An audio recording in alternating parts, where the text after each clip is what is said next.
Auburn getting ready for its Week 2 opponent in Arkansas State, coming off a loss against Clemson, trying to make some adjustments to get ready for this game and get some momentum moving through the football season. I want to get some insight from AL.com beat reporter on campus in Auburn right now, James Crepea. And James, we got to start with the quarterback situation. Sean White being named the starter on Tuesday by Gus Malzahn. Gus Malzahn also said that John Franklin III would be the first to come off the bench. Your thought on the quarterback situation and how this plays out on Saturday?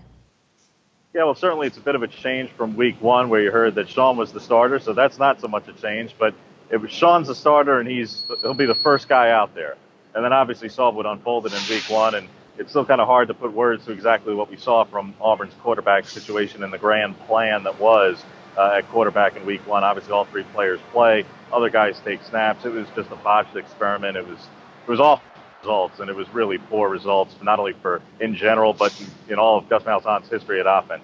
For this week, to see that he's going to be committed to White as the starter and the clear number 1 guy, Franklin being brought along as the backup, yeah, I've actually got some questions as to what exactly that means, and I think that Auburn would like to have some answers, frankly, against an Arkansas State team that they should be vastly more talented than top to bottom on this roster. I think you could start to see John Franklin get more incorporated in this offense, not only because Jeremy Johnson's clearly not part of the plan this week at the quarterback position, but because probably his running ability is something that fans wanted to see and there's still some questions about. You didn't get to see very much of that last week against Clemson.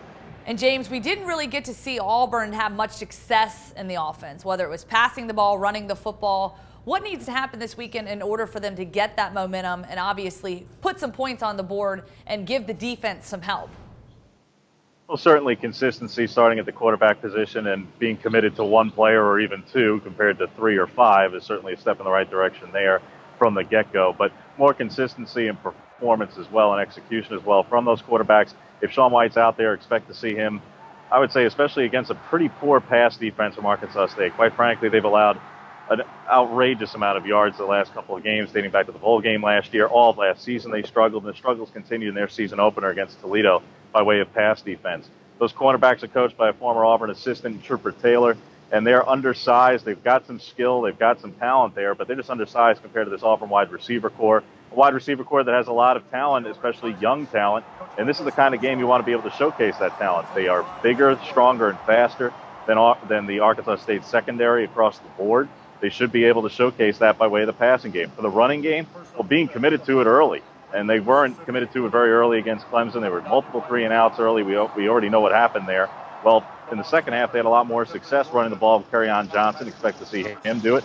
Expect to see Cameron Petway, who you really didn't see carry the ball at all last week. Expect to see him against, again, an Arkansas State team that it's a quality opponent by way of you could have picked somebody far lower in the Sun Belt. This is still a pretty good team. This is somebody who's won the conference multiple years now. But still, top to bottom, this Auburn team is a vastly more talented team, top to bottom on their roster than Arkansas State. So I'd expect to see consistency at quarterback, delivering the ball to the wide receivers and getting that going, particularly against this Arkansas State defense. And, yes, consistency in the running game as well.